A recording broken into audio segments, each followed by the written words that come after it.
is Brian Howard. I'm a Calgary realtor who has sold an average of a house a week since moving to this great city in 2003, and this is Calgary Living. I'm interviewing Calgary's top performers as it relates to living and lifestyle in our great city. Some of the podcasts will be real estate decisions specific, but most will be about life in Calgary and why we choose to live here, or at least why you should visit. Thanks for tuning in.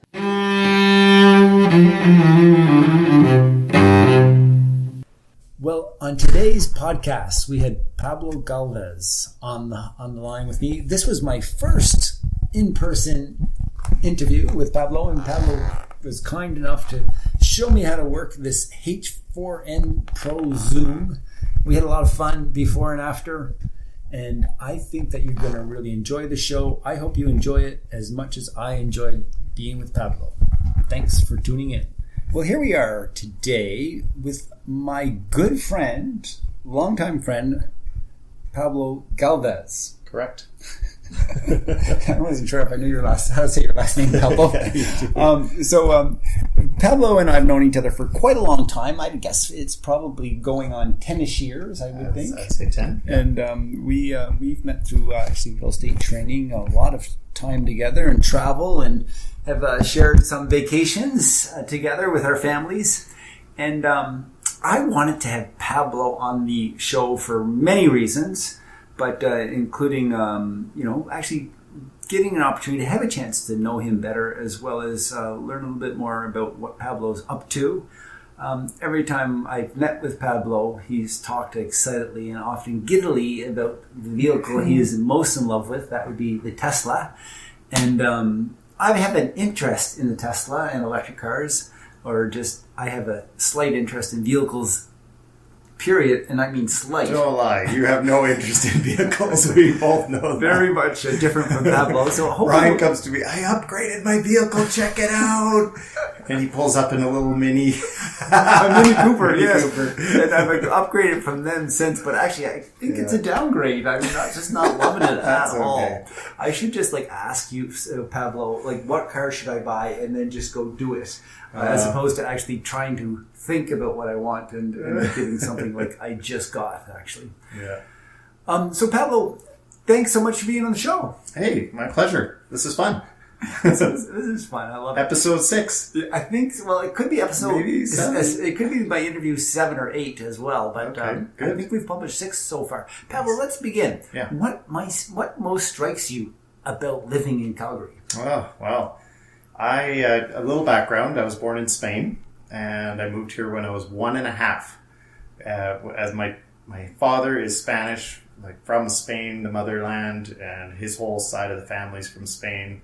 My mom is from small town Alberta, so my mom went over in the 70s, went over to Spain to find herself, as they do in the 70s, right?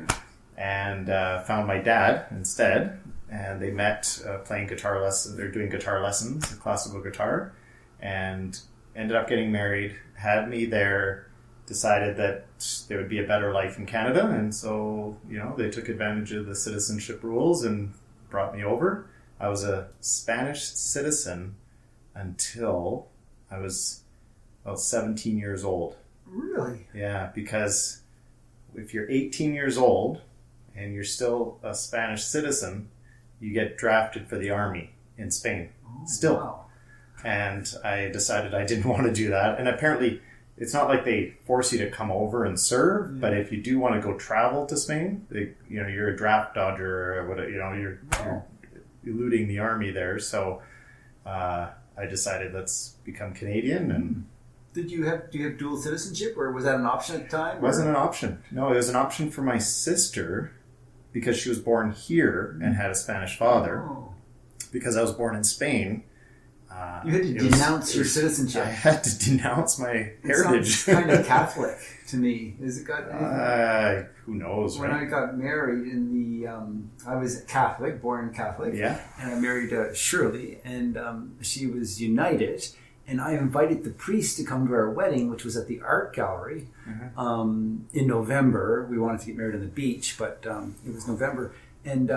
And they wouldn't come because I was denouncing the Catholic Church by not getting married in the church. Wow. It sounds like you're denouncing your... It sounds similar. I'm not going to talk about religion because it's a hot topic. I don't want to get in trouble. But Okay. yeah, no, it's... I have no idea why, but... I knew that, I think, when we first met about your Spanish background and stuff, but kind of forgot. Because you don't seem very Spanish to me, even though you have a great Spanish name. I know. I get clients all the time. Oh, you're Pablo? I was expecting a short, fat Mexican guy. Right. I'm tall. Do you actually used to speak Spanish? It was my first language. And so you still obviously are fluent. I am not. No, if you don't use it, you lose it. And my dad was 28 when they came over with me. And, he needed to find work. And if you want to have work in Canada, it really helps if you know English. And he didn't know any English. And so the best way for him to get integrated was to completely... So we eliminated Spanish in the household. Wow. And I learned English. Huh. And that's why I have no accent. My dad still does. Yeah. So yeah. Do you have family in Spain still? Do you visit your grandparents, or did you growing up? Last time I was there, I was 10 years old. Wild. 9 or 10 years old. So I went when I was 5 and 10. Interesting. But I haven't been back since. Wow. So I've really kind of lost it, but I'm trying to do my part. Every time I talk to any Spanish-speaking people, they're like, how dare you lose the culture? I think so as well. I think it's ridiculous. It is. But both of our kids, we put them in the Spanish bilingual program in Calgary here. So they are both going through the Spanish bilingual system. So they're fluent. Really? And when we go to Mexico this year, they get to talk to the locals and interpret for us. Good. And do you actually try to speak to your daughters in Spanish? No. And really, truly, they kind of speak Spanglish, like the quesadilla and the... Right. Okay, very good. And, that's interesting. And so you've been in Calgary all your life, really? Basically, as Calgarian as it gets. Yeah. Okay. And what is it that you most love about Calgary? Well, I keep going through this dilemma of it's winter right now. I'm looking out the window and it's freezing cold and snowy, which is beautiful in its own way, but it's cold and I get cold and I still have Mediterranean blood. So what do I most like about Calgary? Honestly, after traveling and doing all this, the clean air, the 4 seasons. I think I might have a hard time with summer all the time. Right. I love summer, but I enjoy the seasons because it makes you appreciate summer more. Nice. So yeah, the clean air, the people, the economy for the most part, knock on wood, has been excellent, and people, and it's neat. And what is it that you don't like about Calgary? I think I heard something about cold. No, I literally have this condition with my fingers where they turn white and get kind of pins and needles when it's cold out, and so is that true story, or is that in your head? No, it's there. It's is this like is your dad? It's called Raynaud's. It's called Raynaud's. It's a real thing, and you get like these. All the blood kind of drains out of your fingers, and they turn white, and then they get kind of really pins and needles. Really? Yeah. I don't know if you've ever. I mean, you do all this outdoorsy stuff, and I'm sure sometimes your fingers get like partially frostbitten, really, really cold, and then you put them under warm water, and it's like, it burns. Yeah. Well, I get that just going out to showing at a house. Between the car and the house and showing 5 properties or something. Yeah. Wow. Yeah. Okay. And Pablo, actually, let's get into it a little bit. What is it that you're doing in Calgary now? I mean, let's share with our listeners. We both started in real estate together, and you've been doing some more cool things recently, taking a little bit of a change and still doing the same thing as you always done, but maybe a little bit more. And just explain to our listeners a little bit about the cool things you've been up. You and Simone have been up to. Yeah, I've always had an entrepreneurial spirit, and so real estate was a really great fit. The last 4 or 5 years in Calgary, as you know, the real estate market's been a lot slower. We are very high achiever, high production people. We've averaged over 70 sales a year for the last 10 years. But the last few years have been slower. So I honestly short of going out and trying to drum up more business, I get a little bit bored. So we have decided that we would like to try and mentor and train real estate agents and pass along some of the knowledge that we've gained in having done all of the volume of transactions and beside the fact that we were in coaching for 8 years and learned so much. I mean, we just like learned, soaked it all up like a sponge, implemented it, learned what works, what doesn't work. And now I'm really passionate about training other realtors. I really enjoy it. Yeah, that's fantastic. Agent Upgrade. It's called Agent Upgrade. Super name. Yeah, thank you. Yeah. So agentupgrade.ca. Nice. Website's under construction. Okay. But hopefully by the time this comes out, it'll be ready. Good. And it's just like, right now it's 100% free. And every 2 weeks we're doing, here in Calgary, we're doing agent training. We get usually around 15 to 20 people out every second Tuesday, which is fun. Nice. Just agents trying to get better, to learn techniques to kind of get through and thrive in this economy. And it's a lot of fun. Oh, that's great. And in terms of what's your real interest right now, and actually you and Simone are still doing incredible business. Was it 5 deals you've done in the last 3 days or something? It's a little busy run, but we just put 5 of our listings under contract in the last 3 days. Feels good going into holiday season. It does. Congratulations on that. I got to get them all closed, though. You know how it is now, right? But to get type of paper conditional, that's the first step. But it's certainly not done until conditions are removed. I was just talking to a new realtor, and he was doing his first transaction, and he got the contract signed up, and he was announcing closed deal. My first deal's closed, done. I said, no, don't talk like that. Not today. Don't jinx it. Right? We can celebrate quietly. Maybe 50% there. Yeah. Right? Maybe 51. We don't really celebrate until we're firmly closed. Yeah, absolutely. Firmly conditions are removed. Yeah. And the other interest, Pablo, yeah. Your interest in the Tesla. Tell us a little bit about that. Sure. Are you the president of the Calgary Tesla Home or Car Owner Association? Yeah, vice president now. So about 4.5, almost 5 years ago, a friend of mine and I established in Calgary the Tesla Owners Club of Alberta. Mm-hmm. And this is an officially sanctioned club through Tesla. So we actually have a partnership with Tesla. We're allowed to use their logos. We have an NDA that we sign, and we get a few certain privileges by being club members and club owners. And I did that when his name is Greg, and we both ordered the same car at the same time. And we met on the internet forums because we were all waiting for our, that was back in the day when Teslas began. I'm sure you heard. You were one of the first. You would order a Tesla and it would take months for it to arrive, and you would wait, and it was an agonizing wait. And so we spent our time supporting each other on internet forums. You still waiting? Yes, me too, right?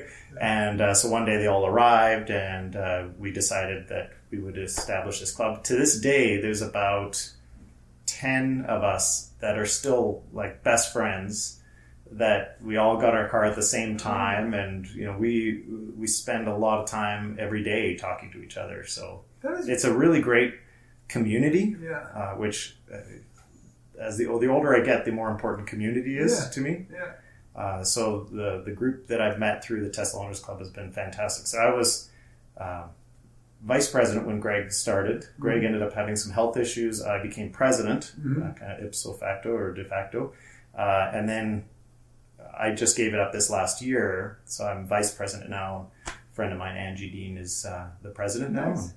And I actually remember seeing this very special, nice photo of you and at least, 10, maybe 15 other Tesla people with the hood open and, presents hanging out. Was that at Christmas or Thanksgiving or something? Every year at Christmas we do Fill the Frunk.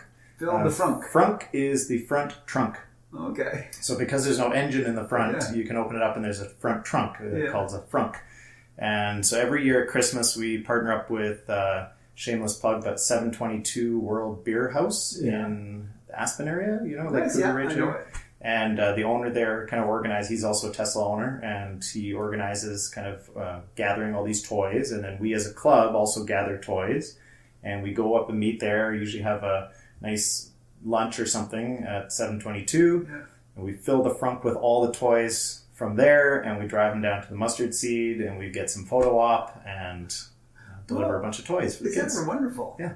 And so is that happening this year? Yep, that'll happen this year. I just got the email about it today. I haven't had a chance to look at what date it's going to be at, but I know the economy's been what it's been.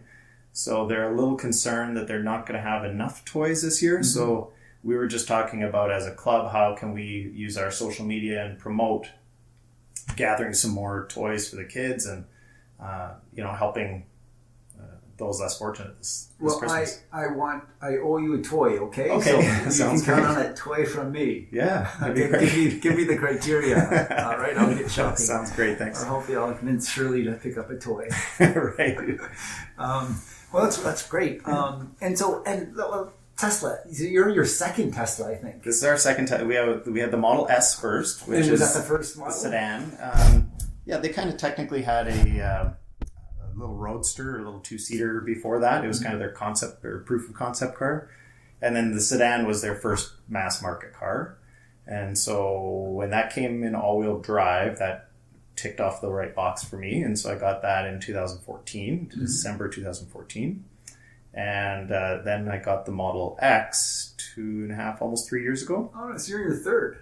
No, that was the second. So the first I was talking about is just a car that was out. But so the first car that I got was the Model S sedan, which was great, fun car. Yeah, had the insane mode. Yeah. They've got all these quirks in them, right? Like, I don't know if you don't watch cars. 0 to 90 or something. It's like 0 to 60. That car was fast, and it was like 0 to 60 in 3.1 seconds. Yeah, I remember that. And the new model of that does 0 to 60 in, I think it's 2.4 seconds, really? Which is absolutely bonkers. You can think, like, the fastest car on the fastest Lamborghini, I think, is only 2.6 seconds. It's crazy. Somebody's going to correct me, I'm sure, on the comment section, but this is the fastest sedan for sure that you can buy, fastest production car, I think, that's been made. It's crazy fast. Like, it feels, one of these days I got to take you on a launch on one of these things, because it feels like, when you get that initial push in a roller coaster, and your eyes kind of get pushed back and the blood in your system kind of gets shifted around in your body. It feels like that. Yeah, I've had the chance with my friends Helen and Greg. They have that first model, I think exact same model as you had. Yeah. And we did that, 0 to, was it 60? Yeah. It was fast. And they pressed the button and it was awesome. Yeah. I loved it. Cool. And so now you're driving, what is the name of the model that you're driving? Model X is the SUV. And now I saw the pictures recently on Facebook of is it the truck? Oh my gosh, the Cybertruck. It's so weird. My friend Helen and Greg. It's weird but beautiful. I saw on Facebook recently, he posted something that he is excitedly gave them $100 for a chance to get one of these. Yeah. Yeah, the deposit's $150 Canadian, and you can pre-order one. And I think they've got 250,000 plus reservations for this vehicle already. It's bonkers. When we first saw it come out, we thought, myself included, this is a joke, right? Yeah. Like they're gonna bring out the real truck, right? This is a joke. And now I see the mad science behind all of this, and I understand what they're doing and why they're doing it. And I actually honestly think it's beautiful. It's like one of those... I think it's good, cool. I like it. You see architecture and modern architecture and things, and you kind of... Sometimes you look at something and go, it's kind of weird looking, and then after a while it really grows on you. Yeah, I mean, I thought, why not, for sure. Yeah, I mean, like $40,000 US. Is that it? Like, it's not a $100,000 car? No. Wow. I think the most expensive model in the US is... 79 or 89,000, so it'll like push 100K for but the high-end truck is still like 3.1 seconds 0 to 60. Wow. So it's crazy bonkers fast for under 100K. I mean, you can get a F-150 up to $80,000 pretty quick, right? That's right. Yeah. So very neat. Yeah.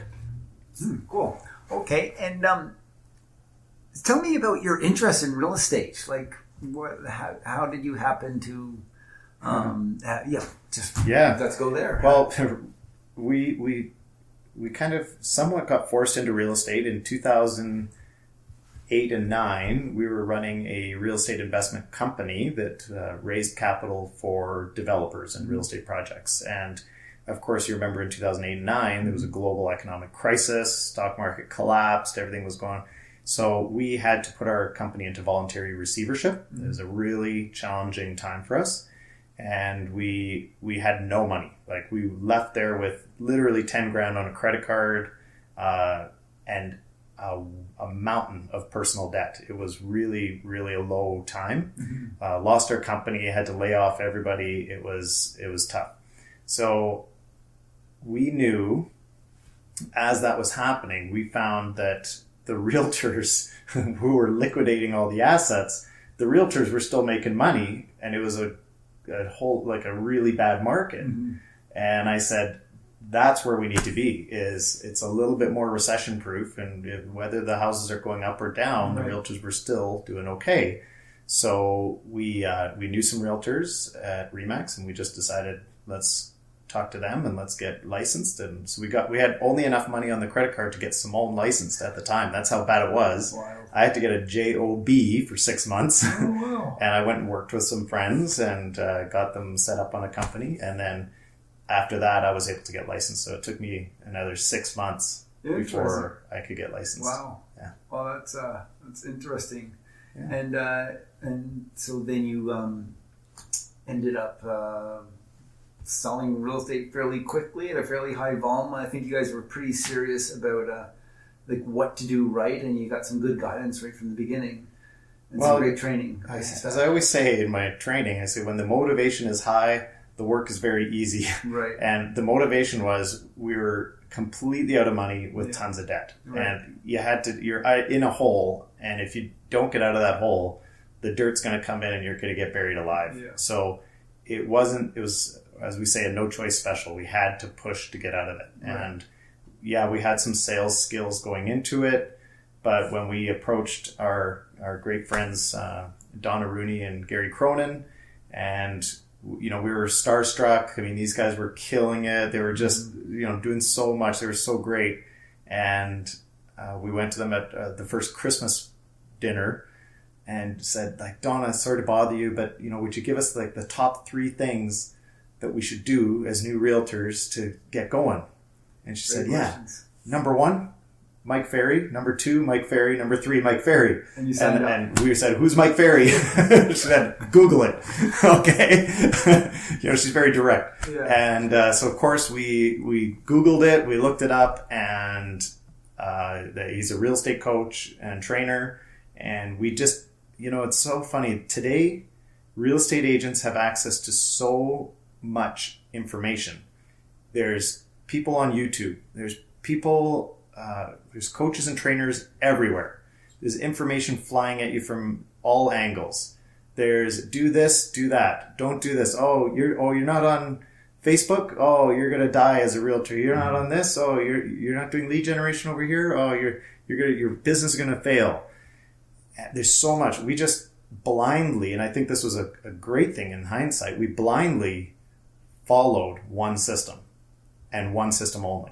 And we did not get distracted with other things. And that was a huge key to our success.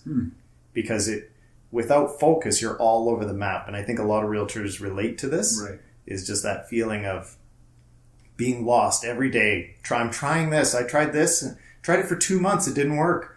Now I'm trying this. And now I'm trying this. And now I'm trying that. And I'm still not successful. I know that's what I'm finding personally really kind of interesting and really frustrating in the industry is, I'll speak to these realtors who've been in the business for years and years, like myself, and in terms of having a discussion or a conversation with them, like what we did is what we're doing is this, and I'll ask them about it, and it's like they've been doing it for weeks or months, like not years. Right. Like, that's the funny thing about our business is like. Is not a lot of patience. Constantly searching and looking for the magic pill. Sure. And there's no lack of companies that are willing to sell you the magic pills in this business, right? Interesting.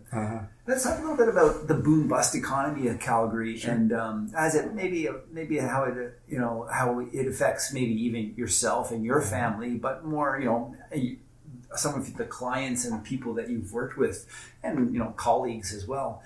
So tell me about just your position on our economy and our boom bust economy. How's it been affecting maybe you, and how do you deal with it?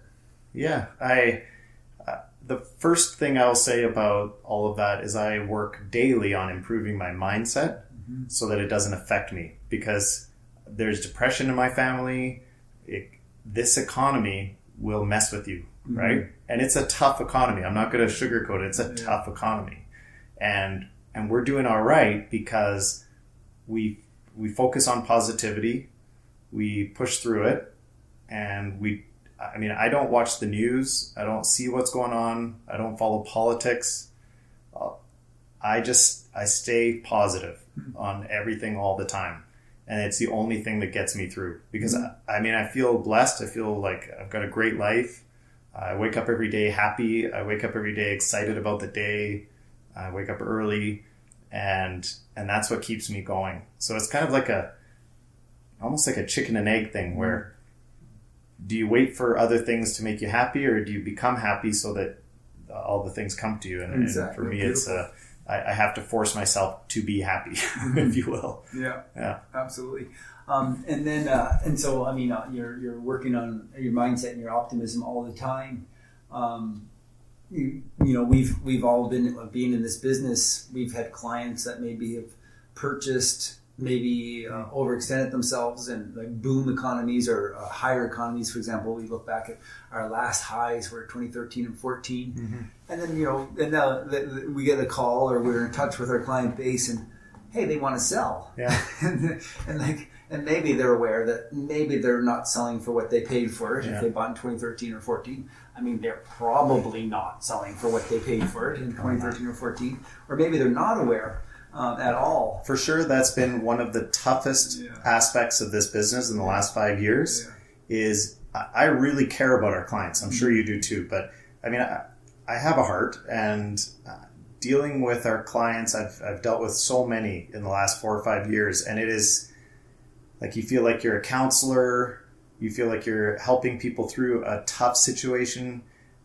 Gone are the days where you celebrate a win of selling your home. It used to be, hey, you sold, we bring over some champagne and we're like celebrating and dancing around in the living room. Those days are over. It's like, well, at least you sold, they waived the conditions and, now the reality of how much negative equity right, you're dealing with.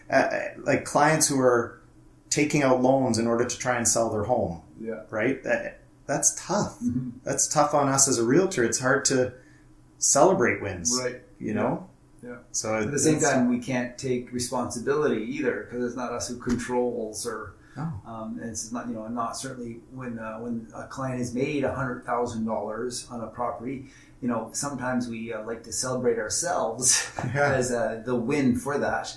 At the same time, we probably shouldn't. Right. And then now these days, when clients are taking $100,000 loss from buying in say 2013, 14, it's not our fault, right? And so we have to continue on and just tell the truth to our clients and let them know what's happening in the market, and then it's really their decision if they're going to make a move forward. Yeah, so exactly. That's happening. It's tough, eh? It is tough. Yeah. Pablo, tell me a little bit about being of service. What did it mean for you growing up, and maybe going back to as a young kid? What were your kind of chores around the house, and I kind of want to relate that a little bit more into how you perceive your day-to-day activities and your work today. So what does being of service mean to you? Well, I was a perfect child who helped my parents with everything. I'm just kidding. I was a horrible child. I really did not help out much. And really? My poor mom, bless her soul, she was one of those mothers that just did everything for us all the time. And we took advantage of it. And I feel so bad about it now. And so you take the opposite approach? I try, yeah, exactly. It's, I probably helped out a bit, but I really wasn't the prodigal son. But, moving into real estate and then with all the coaching we did, I 100% believe that service is the key driver to the real estate industry as we know it. And if it weren't for service, companies like Amazon, Redfin, Zillow, etc. would completely take over this industry. So service is the most important aspect of this industry, not of our business, but of the industry. Right. And if we're not providing exceptional service to our clients, there's no reason why they would want to pay us what they pay us to do what we do. Absolutely. That's great. No, service is absolutely critical right now. It's, Nice. when we started real estate, I remember one of the first exercises, I somehow stumbled on the amazing video by Simon Sinek when he did, are you familiar with Simon Sinek? Yeah. This guy's got a brain that's like way bigger than anybody should have a brain. This guy's like brilliant beyond brilliant. I'll try and put a link to it in the show Sure, notes. link in there somewhere. He's awesome. So Simon did a video on why, understanding your why, discovering your why, and he did this beautiful thing with concentric rings. And most of the people I think who are listening to this have probably heard of him and just go, "Oh yes, I know exactly the video you're talking about." And it was really like understanding why are you doing what you're doing. And if you're in real estate just because you want to make money, that's not going to be enough. Like everybody wants to do things just to make money, but that's not going to be authentic enough to move forward. And so I said, wow, geez, why are we doing real estate? I mean, obviously I'm doing it to make a lot of money. But then when you get deeper and start to understand why you're doing it, what really motivated me, and I'll never forget this, and I tell this story often, but one of the first listings that I saw when we became realtors, and it just charged me right up, was a listing in the inner city for an infill, $750,000 home. And the photo of the front of the home was clearly taken from the vehicle of the realtor. You could see the passenger mirror in the shot. So the realtor was too lazy to even get out of the vehicle to take a photo. And I said to myself, this guy is going to get like whatever, $10,000, $12,000 of commission to sell this home. And it made me sick. And so I said, people, if you're going to, I mean, that's the price of a decent used car. Right? And if you're going to spend $10,000, $12,000, $20,000 on selling your home, what do you get for that? And I said, so we came up with our motto, our mantra, or whatever you want to call it, our why statement. And it was that we believe that people deserve an exceptional real estate experience. And it was like every word was carefully chosen, but we believe that people deserve, and again, for what you're paying, you deserve. And I remember my coach, Mike, saying once, could you imagine that at the closing table, and your client is with the lawyer, and they're getting their statement of adjustments, and in the statement of adjustments it shows here's the mortgage payout, here's this and that, and here's your real estate fees, and there's a line item there that says $18,000 for the sale of your home. Could you imagine if your clients actually went, $18,000? That's it? Wow, that was such a great deal. I mean, I feel like that was worth more. I mean, of course, that's not the reality 99% of the time, but could you imagine if you're actually providing that level of service to people, and if you're elevating your thinking to that level, that's where my mind went is, what are you getting for what you pay in this business? So, and it was, what can we do without, obviously, gold lining the pens that we give people, right? We're not going to get crazy, but it was all about service. And that's what people want, is the communication, the service, and the results. Yeah, I've always noticed, even Simone, I have, in terms of what you do and how you've shared with me what you're doing, and you certainly operate at a very high level.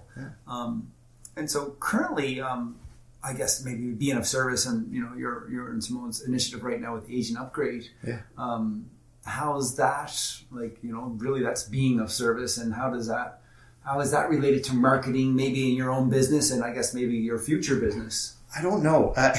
I started Agent Upgrade without much of a plan, but I love it. I really enjoy it. And so for me, the greatest reward I get from it is the fulfillment. When there's, 15, 20 agents and their eyes are looking up and they're soaking up what you're saying, there's a huge reward that you get inside from that. And then when they come up to you afterwards and say, that was amazing, that was really great information, it was so valuable, and you get that rush of endorphins and that feel-good feeling, that's kind of what life's all about. Yeah, absolutely. I mean, I did this whole exercise a couple of years ago as the market was tanking and sales were down and everything, and I was kind of going through this, like, what's life all about? And, maybe you call it like the midlife crisis we were talking about earlier, but I was kind of in a funk. I was in a real down place. And I read something about happiness, and what happiness really is kind of like these little endorphin runs or whatever, right? That triggers. And so you get these little moments of happiness. And I thought, how can I get more of these moments of happiness? So you just start to understand what makes you happy and do more of that. Wow. Right? Nice. Yeah. Awesome. Well, it seems to be working. It's always a pleasure to run into you and Simone and your optimism and positivity and where you're moving forward to. Pablo, why or why not are you staying in Calgary? I'm staying in Calgary because I can't afford to leave yet, is their honest answer. Nice. I really enjoy Calgary, but my heart wants to be somewhere warm.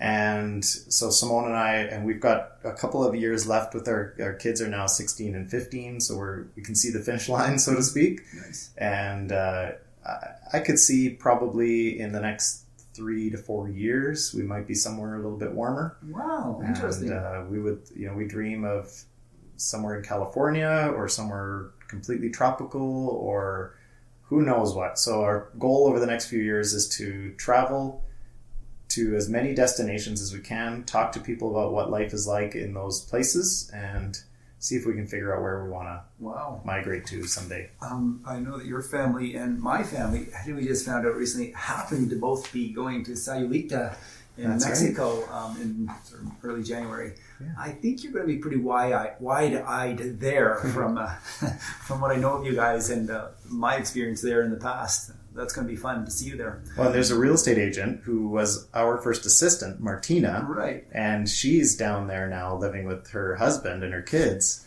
Great connection. And like they're kind of getting Insta famous down there, if you will, like sending all these beautiful postcard quality pictures of life on the beach and life in the streets of Mexico. And I'm going, take me there now. It's funny with, both of us have networked with great agents all over North America, but I'm fairly active on social and I'll be posting, stuff of they can't even believe that we can actually be selling real estate with the snow and ice that we have on our streets and grounds. But it's certainly, it's our habit and it's what we do. We have to do it, right? Exactly. Yeah. So, Pam, just a couple more questions. Sure. What advice would you give to your younger self? Oh, if I could learn, if I know something now that I wish I'd known then, it would have been, but I think you got to go through life, there's so many things that I know now that I wish I knew then. And most of it is around mindset activities and positivity, meditation, food and exercise, and the importance of those things. So there's so many things that I know now that I wish I knew then. But I also believe, like with my kids, I'd love for them to be, we even enrolled them in transcendental meditation classes, and, we try and get them into yoga and things like that. I believe that they have to go through life, and you have to make mistakes, and you have to just go through the process. You can't just get there right away. So we just kind of let them do their thing, lead by example wherever we can. And so I'm happy with the way my life turned out. Nice. Actually, just on that note, my kid's about a decade older than yours. And so yours are mid-teens? Is it 15, 16-ish? 15, 16. Yeah. So what is that like? So you say, I'm surprised and interested and curious that you have enrolled them in TM? TM, yeah. And I worry about these kids, in terms of their whole social media, Instagram, all that stuff. What was the response to TM? Are they? Oh, they don't want to do it at all. No, so it's not. They don't want to do it at all. So they have no interest. But I think maybe just the fact that they did it once and understand the theory that if ever, I'm kind of maybe thinking that they'll be studying for an exam sometime in college or university, and they'll be stressed out, and they'll at least have one other mechanism or tool that they can tap into the bag. Mm-hmm. But, every generation has been concerned about the generation before. Right, exactly. Right? There was the TV generation. Oh my gosh, everybody's zombieing in front of the TV. Or it was the radio generation before then, right? Kids aren't playing outside. They're listening to the radio. Okay, we'll stop worrying about them. Yeah, I'm not worried. I think our kids are going to be just fine. Final question. What profession other than your own would you like to attempt? Is there something that there must be, with all the clients that we get to see and the different positions that we see people in, that would be interesting to have tried, or is there any profession that you might have thought, I actually, what about guitar? Would you be a classical guitar? Never. Because you had that kind of name, and your dad was Yeah. a classical musician, wasn't he? So one of my problems in life is I have always been driven by money, and whether that's a good thing or a bad thing, argue amongst yourselves. You're an engineer, aren't you? I took 2 years of engineering at UC, yeah. But I've always been entrepreneurial, and my parents were always entrepreneurial. Right. But from a young age, I don't know what got into me, but and I am totally embarrassed about this now, but I used to actually idolize Donald Trump, Right. and more so because at that time he was the driving around in limos, gold surrounding him, showing off the money, right? Before that was a cool thing to do. It kind of was. Yeah. Well, probably not, but Yeah. but you know, I had aspirations of becoming a multimillionaire, and I don't know why, but that kind of just stuck with me. And you know, whatever. I think I'm a pretty grounded person, and I enjoy the smaller things in life for sure. Right. But I've always been charged by that. So a profession, that's a good question. Again, entrepreneurial, I would like to be in something that is more international based, and that has a bigger clientele focus where your audience is international. I see. So whether now it's getting into more speaking engagements, Cool. Travel and speaking, that is probably where I'd like to go next. And I'm working on an online course now for real estate, so that could be a global audience as well. But anything that is getting into a more global market and has more, bigger payouts. Nice. Very good. Interesting. How can people be in touch with you? How would you like them to contact you if there's interest in following? Well, for years and years we didn't have social media, but now I've got some social media, and I barely know how to let people know about it, but I apparently have Instagram, and it's at Agent Upgrade. Okay. And then, our real estate business is SimoneRousseau.com with like the French spelling, SimoneRousseau.com. Great. So We'll they can include find those us links there. in the show notes, of course. Great. Pablo, it's been a pleasure Absolutely. having you on the show. I do appreciate it. I feel that there will be another episode. That would be fun. Yes. So that'll be like sometime after the 50 episode. We'll have a second shooting, I hope. Would that I would be love okay? to. That'd be great. Yeah, this is fun. Pablo, thanks again for being on the show. It's been a pleasure getting to know you just a little bit better. Thanks, Brian. Well, that was certainly a fun episode I just had with Pablo. I think I will go and try and upgrade myself as an agent and check out Pablo's website. Well, if you have questions, please just include them here in the comments, or go ahead and send us an email through the show notes. You can reach out to me anytime and find me on Insta at Calgary_living, or just firing off an email to hello or brian@thehowardteam.net. But more importantly, if you know somebody who should be on the show, let us know that as well. Thanks for listening.